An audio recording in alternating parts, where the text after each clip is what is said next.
आइयो हैन त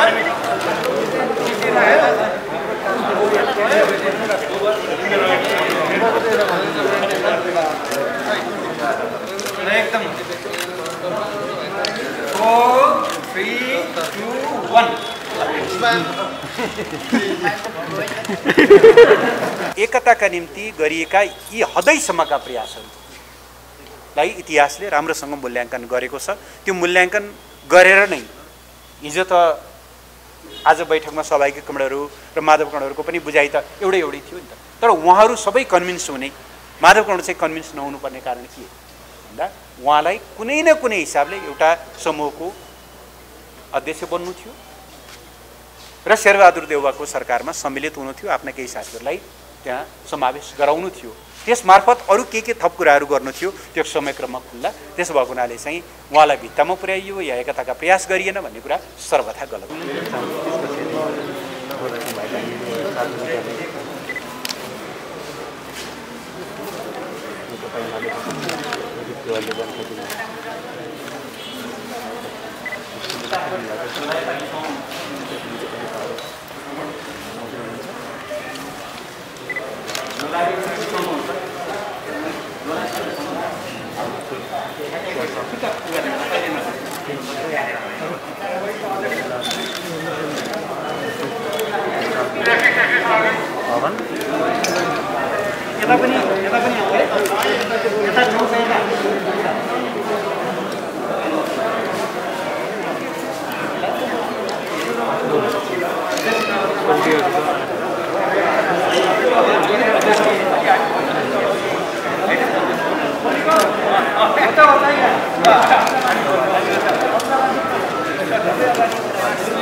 समय आइयो हैन त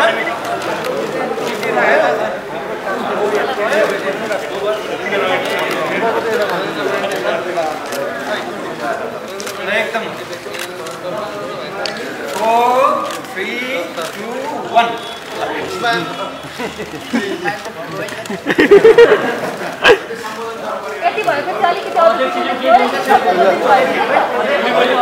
भोलि 11 बजे तपाईहरुलाई चुले निम्तो अध्यक्ष भोलि 11 बजे बोल्नुहुन्छ। अहिले भोलि 11 बजे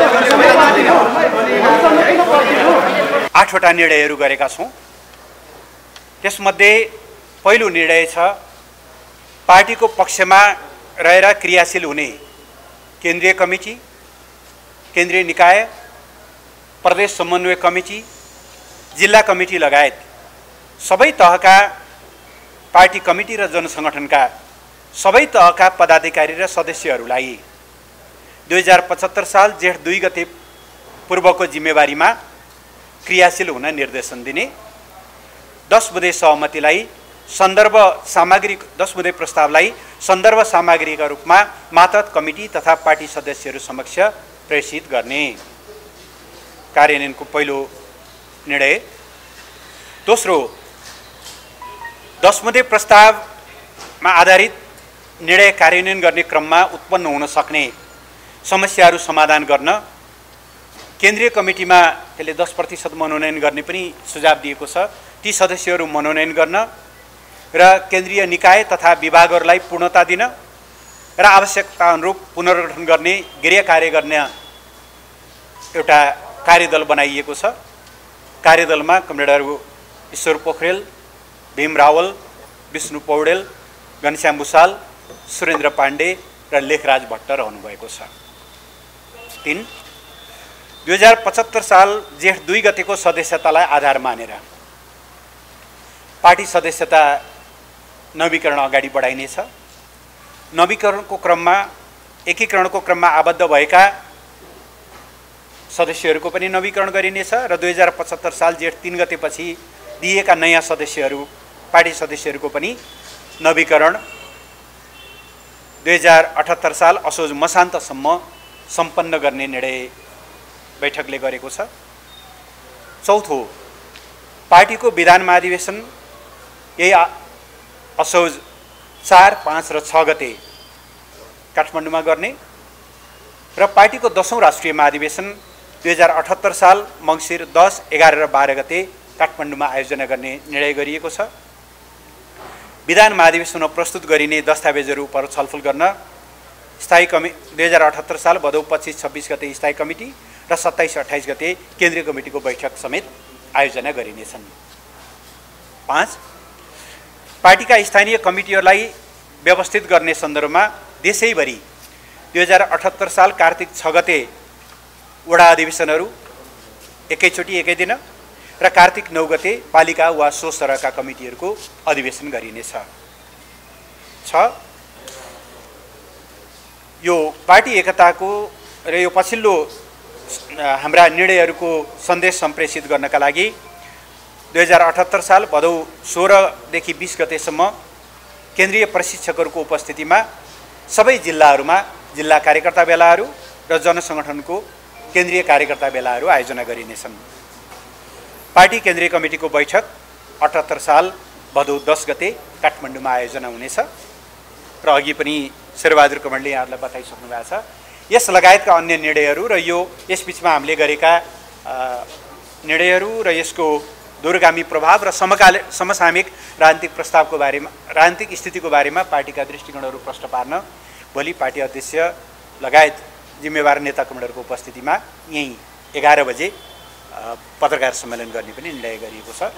यो पहिलो मैले सकेकै छैन नदिनु न, यो एकदम ब्रेकिङ दिन आतियो जस्तो भयो। दोस्रो हाम्रो एजेन्डा थियो पार्टी एकताका लागि आह्वान। हामीले पार्टी एकताका लागि एउटा आह्वान गर्ने प्रस्ताव पारित गरेका छौँ। यो पनि म यहाँहरूलाई पढेर सुनाउँछु। पार्टी निर्माण, विस्तार र एकीकरण नेकपा एमालेको मूलभूत विशेषता हो। पार्टीमा कुनै पनि समस्या सृजना हुँदा अन्तर्पार्टी छलफलका माध्यमबाट समाधान खोज्ने र अझ उन्नत स्तरको एकता कायम गर्दै अघि बढ्ने यस पार्टीले विकास गरेको संस्कृति हो। विभिन्न समूहमा छरिएका वामपन्थीहरूलाई एकताको प्रवाहमा समेट्दै अगाडि बढ्ने सिलसिलामा नेकपा एमाले मुलुककै सबैभन्दा ठुलो राजनीतिक पार्टी, कम्युनिस्ट आन्दोलनको मूल प्रवाह र लोकतान्त्रिक आन्दोलनकै नेतृत्वदायी शक्ति बन्न पुगेको छ। संविधानको रक्षा र विकास, लोकतन्त्रको सुदृढीकरण, राष्ट्रिय एकताको सम्वर्धन, राष्ट्रियताको संरक्षण, सामाजिक न्याय र समृद्धिको प्रत्याभूति तथा समाजवादको आधारभूमि निर्माण जस्ता मुलुकका सर्वाधिक महत्त्वपूर्ण कार्यभार आज यसै पार्टीको काँधमा छन्। वैचारिक रूपमा सुस्पष्ट र सङ्कल्पबद्ध, सङ्गठनात्मक रूपमा एकताबद्ध र कमरेडली समभावमा आबद्ध नेकपा एमालेबाट मात्रै यी ऐतिहासिक अभिभावनाहरू पुरा हुन सम्भव छ। तर विगत केही समय यता पार्टीभित्र देखा परेका समस्या, कटुता, अन्तर्विरोध र अस्वस्थताले पार्टीका नेता कार्यकर्ता, सदस्यहरू र यसप्रति भरोसा राख्ने आम जनसमुदायलाई चिन्तित तुल्याएको छ। परिवर्तनको संवाहक र जनतामा सर्वाधिक लोकप्रिय शक्ति विभाजित हुँदा राजनीतिक स्थायित्व र लोकतन्त्र, समृद्धि एवं सामाजिक न्यायको भविष्यमै सिर्जना हुन सक्ने दुष्परिणामको आशंकाले सिङ्गो राष्ट्र गम्भीर बनेको छ। नेकपा एमालेको एकता यस पार्टीका लाखौं सदस्य र समर्थक शुभचिन्तकहरूको मात्रै होइन, आम जनता र देशकै चाहना हो। प्रतिक्रियावादी, पक्षगामीहरू र अस्थिरताका सम्वाहकहरूको चाहना भने यसको विभाजन र विखण्डन हो। यसका लागि उनीहरूका तर्फबाट भइरहेका षड्यन्त्र सबैका सामु स्पष्ट छन्। जीवन्त र लोकतान्त्रिक पार्टीभित्र समस्याहरू उत्पन्न हुनु, समस्यालाई हेर्ने दृष्टिकोणमा भिन्नता हुनु र कतिपय प्रश्नमा असहमति पैदा हुनु स्वाभाविकै हो। तर समस्याको विकल्प विग्रह होइन। त्यसरी नै भिन्नताको समाधान अन्तर्द्वन्द्व होइन। असहमतिको निष्कर्ष विभाजन त झन् हुँदै होइन। पार्टीको आन्तरिक जीवनमा उच्च लोकतान्त्रिक अभ्यास गर्दै आएको नेकपा एमालेभित्र समस्याको सकारात्मक समाधान खोज्ने, भिन्नतालाई उन्नत स्तरको एकतामा रूपान्तरित गर्ने र असहमतिहरूलाई स्वस्थ र रचनात्मक बहसका माध्यमबाट उच्च तहको सहमतिमा बदल्न सक्ने भरपर्दो आधार र सामर्थ्य विद्यमान छ। मार्क्सवाद लेनिनवाद र जनताको बहुदलीय जनवादको मार्गदर्शन, समाजवाद निर्माणको साझा सङ्कल्प र देश र जनताप्रतिको अविचलित निष्ठाका जगमा हामीले समाधान गर्न नसक्ने कुनै आन्तरिक समस्याहरू छैनन्। यो 10 बुँदेलाई कार्यान्वयन गरेर अगाडि बढिरहेका छौँ। त्यस भएर उहाँहरूको त्यो टिप्पणीभित्र उहाँहरूको विभाजनकारी मनस्थिति मात्रै झल्किन्छ। जे गरेर पनि विभाजन चाहिएको थियो उहाँहरूलाई। त्यसो भएको हुनाले हाम्रा हर प्रयासका बावजुद उहाँहरू विभाजनको बाटोमा हिँड्नुभयो। के तत्त्वले, के प्रवृत्तिले, के कुन कुराले उहाँहरूलाई उत्प्रेरित गर्यो त्यो त समयक्रममा खुल्दै जाला। किनभने विभाजनको कुनै पनि प्रयास नेपालमा सम्भव भएको छैन, सफल भएको छैन। नेकपा एमालेको हकमा, नेपाली काङ्ग्रेसको हकमा, नेकपा माओवादीको हकमा विभाजनका सारा प्रयासहरू असफलतामा गएर टुङ्गिएका छन्। त्यो पनि असफल हुनु अनिवार्य छ। तर आज उहाँहरू त्यो कुरा पुनर्विचार गर्ने मुडमा हुनुहुन्न। हामीले 10 बुँदे गरेको भनेकै उहाँहरू सहितको एकतालाई ध्यानमा राखेर गरेको हो। तर हामी बोलाइरहने, उहाँहरू भागिरहने। अब भाग्दै जाँदा अहिले चन्द्रगिरी पुग्नुभएको छ। यो स्थिति भएको।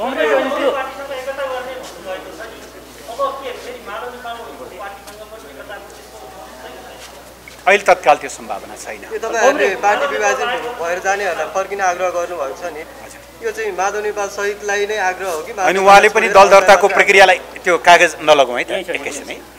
दल दर्ताको प्रक्रिया रोकेर आउनुभयो भनेदेखि सबै हामीले कसैलाई बारबन्देज गरेका छैनौँ। दल दर्ताको प्रक्रिया बदर गरेर उहाँहरू एकतामा आउनुभयो भने सबैलाई स्वागत छ। तपाईँले 18 जना त्यो संसदलाई निष्कासन गर्ने बारे तपाईँ पछिल्लो निर्णय तपाईँले पढ्नुभयो होला, मैले पढेर सुनाएँ। यो विभाजनका सबै गतिविधि परित्याग गरेर आउनेहरूलाई यस अगाडिका विषयलाई लिएर कुनै मतलब कारबाही गरिने छैन, कुनै भेदभाव राखिने छैन भनेर प्रश्न पारिएको अवस्था छ। सभामुखलाई दिएको त्यो सभामुखले सभामुखको भूमिका खेल्नु भएन। किन मुलुकमा 2टा कानुन छ हो, टोपबहादुर रायमाझी, रामबहादुर थापा, लेखराज भट्ट, गौरीशङ्कर चौधरी, प्रभु शाहलाई सम्बन्धित पार्टीले कारबाही गरेको सूचना के अरे जानकारी दिँदा पत्र बुझाएपछि तत्काल कारबाही हुने।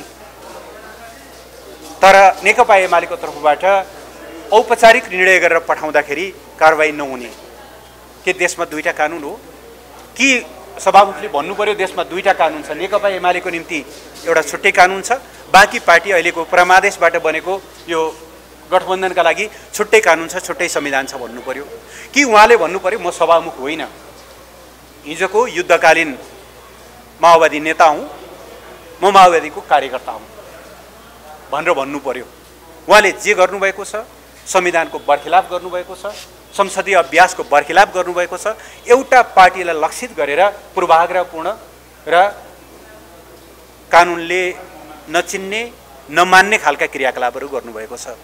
हुन त कस्तो छ भने यहाँहरूले सुन्नै सक्नु भएको छ, अहिले साथीहरू त्यो अस्ति दल विभाजन गर्न ल्याइएको अध्यादेशलाई अब यता आगो त सल्काइहालियो, तर त्यो हनुमानको पुच्छरमा लगाएको आगोले लङ्का आफ्नो पनि लङ्का डढाउला भनेर छिट्टो छिट्टो त्यसलाई निष्प्रभावी गर्न लागिरहनु भएको छ। लज्जाको योभन्दा नाङ्गो र उदाङ्गो स्वरूप अरू केही हुँदैन।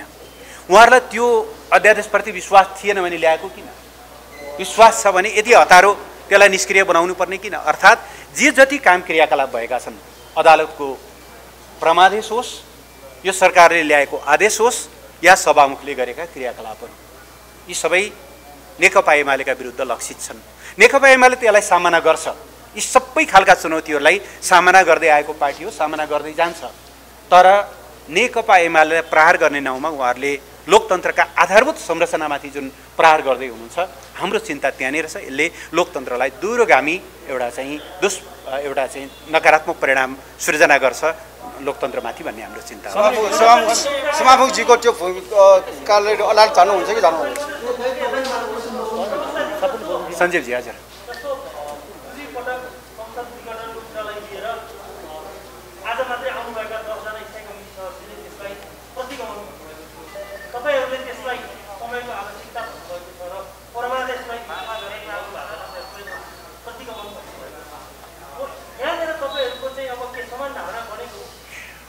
इतिहासका कतिपय विषयहरूको बारेमा हामी समयक्रममा समीक्षा गर्छौँ। अहिले हामीलाई समीक्षाभन्दा भविष्यतिर हाम्रो दृष्टि, अतीततिर भन्दा हाम्रो दृष्टि भविष्यतिर छ। इतिहासमा घटित घटनाहरूको बारेमा जहिले मूल्याङ्कन गरे पनि हुन्छ, किनभने ती घटनाहरू फर्किने होइनन्। समयक्रममा त्यसलाई हामीले मूल्याङ्कन गरौँला। आज हाम्रो चिन्ता परमादेश मार्फत मुलुकलाई जुन दिशातिर धकेल्न खोजिएको छ, तपाईँले देखिहाल्नुभयो। म 3टा मात्रै उदाहरण दिन्छु। यो सरकारको पहिलो निर्णय संविधानले आवासको हक हुनेछ र दलितहरूलाई जमिनको हक हुनेछ भनेर गरेको मौलिक अधिकारको जुन प्रत्याभूति छ त्यसलाई कार्यान्वयन गर्न बनाइएको भूमि आयोग खारेज गरेर उसले आफ्नो यात्रा सुरु गर्यो। सरकार कसको निम्ति हो, कुन वर्गको निम्ति हो र कुन वर्गको खिलाफमा हो भन्ने कुरा त्यसैबाट देखिन्छ।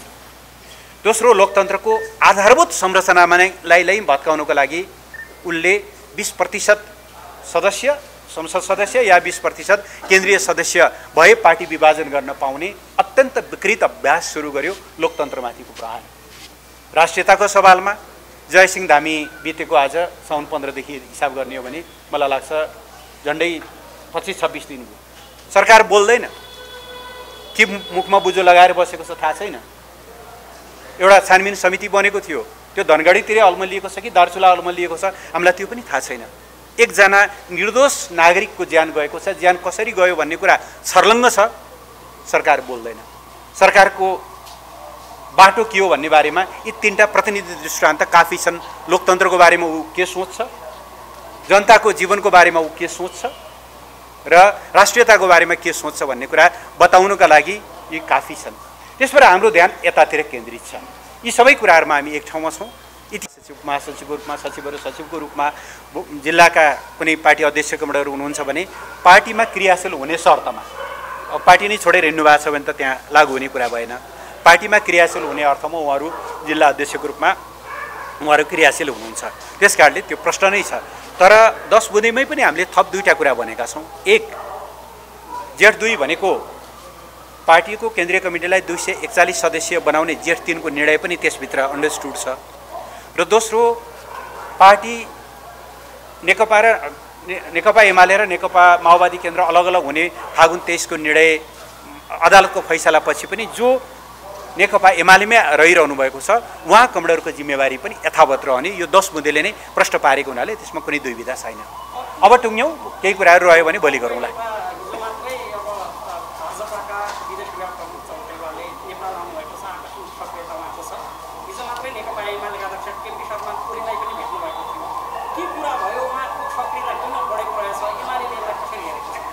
नेपाल र भारत 2टा छिमेकी मित्रहरू हुन्।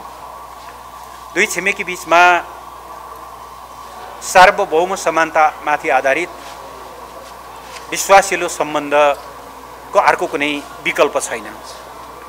नेपाल र भारतको बीचमा केही समस्याहरू छन्, इतिहासले अधुरा छोडिदिएका सीमा समस्याहरू छन्। कालापानी लिपुलेक लिम्पियाधुराको जमिन फिर्ता गर्नुपर्ने विषय छ। 1950 को सन्धिको कुराहरू छन्। इपिजी को रिपोर्ट नबुझिएको कुराहरू छ। डरलाग्दो व्यापार असन्तुलनका कुराहरू छन्। यी सबै विषयहरूलाई वार्ताबाट, संवादबाट समाधान गर्दै अगाडि बढ्नुपर्छ र यी समस्याहरू समाधान गर्दै एउटा विश्वासिलो सम्बन्ध नेपाल भारतको हुनुपर्छ भन्ने नेकपा एमालेको मान्यता हो। यही मान्यता, यिनै दृष्टिकोणहरू अध्यक्षले उहाँसँगको भेटघाटमा राख्नुभएको छ। हामीले जोसँग भेटघाट समस्या समाधान हुन्छ भने उहाँलाई अर्को अध्यक्ष, दोस्रो अध्यक्ष दिने भन्ने तहसम्म पनि केन्द्रीय कमिटीको बैठकमा अध्यक्षले यहाँ घोषणा गर्नुभएको थियो। सामान्यतया यो छलफल पनि गर्न मिल्ने विषय होइन। एउटा महाधिवेशनबाट महाधिवेशनमा प्रतिस्पर्धामा पराजित नेतालाई उही दर्जाको जिम्मेवारी भन्ने कुरा सामान्यतया कल्पनाभन्दा बाहिरको कुरा हो। तर पार्टी एकताको कष्टमा हामी त त्यो तहसम्म छलफल गर्न तयार थियौँ। अध्यक्षले अफरै गर्नुभएको थियो। भनेपछि तपाईँको प्रश्न कहाँनिर मिलेन भने उहाँ अनि यहाँभन्दा बढी कति लचकता होइन होइन होइन यो त 1 महिना अगाडिको कुरा हो। केन्द्रीय कमिटीको बैठक हामीले साउनको 4 गतेदेखि 7 गतेसम्म यहीँ बसेका थियौँ। त्यो बैठकमा आज भदौको हामी 8 गते छौँ। जस्ट 1 महिना अझ त्योभन्दा अगाडिदेखि भएको छलफल हो। त्यस कारणले त्यो एकदमै गलत कुरा हो। सुरुमा छलफल जेठ 2 मा फर्किएपछि सबै समस्या समाधान हुन्छ भन्ने थियो। त्यस पछाडि स्टेप अनेकौं कुराहरू आए। ती सबै कुराहरूलाई पनि सम्बोधन गर्दै अगाडि बढियो। जो एकता चाहनुहुन्थ्यो उहाँ कमरेडहरूको लागि 10 मध्ये पर्याप्त भयो, उहाँहरू एकतामा फर्किनुभयो। जसले कसमै खानु भएको थियो पार्टी विभाजनका लागि त्यो कुनै कुराले पनि प्रभाव पार्न सक्दैन थियो। मैले भनिहालेँ दोस्रो अध्यक्षको प्रस्ताव राख्दा समेत पनि हजुर हैन त्यसो हुनको लागि त अहिले पनि के बिग्रिया छ र? बिग्रिया केही छ र? फर्केर आएर जिम्मेवारी लिनलाई त केही बिग्रिया छैन। तर विभाजनको निम्ति उहाँ कृत सङ्कल्पित हुनुहुन्छ। निश्चित उद्देश्यका निम्ति उहाँले आफूलाई त्यसमा चाहिँ समर्पित गर्नुभएको छ। समयक्रममा ती कुराहरू उजागर होलान्। मैले त्यसमा धेरै टिप्पणी गर्न चाहन्न। बाटो नै अलग लिएर हिँड्न थालिसकेपछि त्यसमा धेरै टिका टिप्पणी गर्नु उचित पनि हुँदैन। तर एकताका निम्ति गरिएका यी हदैसम्मका प्रयासहरूलाई इतिहासले राम्रोसँग मूल्याङ्कन गरेको छ। त्यो मूल्याङ्कन गरेर नै हिजो त आज बैठकमा सहभागी कमरेडहरू र माधव कमरेडहरूको पनि बुझाइ त एउटै थियो नि त। तर उहाँहरू सबै कन्भिन्स हुने, माधव कमरेड चाहिँ कन्भिन्स नहुनुपर्ने कारण के भन्दा उहाँलाई कुनै न कुनै हिसाबले एउटा समूहको अध्यक्ष बन्नु थियो र शेरबहादुर देउवाको सरकारमा सम्मिलित हुनु थियो। आफ्ना केही साथीहरूलाई त्यहाँ समावेश गराउनु थियो। त्यसमार्फत अरू के थप कुराहरू गर्नु थियो त्यो समयक्रममा खुल्ला। त्यसो भएको हुनाले चाहिँ उहाँलाई भित्तामा पुर्याइयो या एकताका प्रयास गरिएन भन्ने कुरा सर्वथा गलत हो।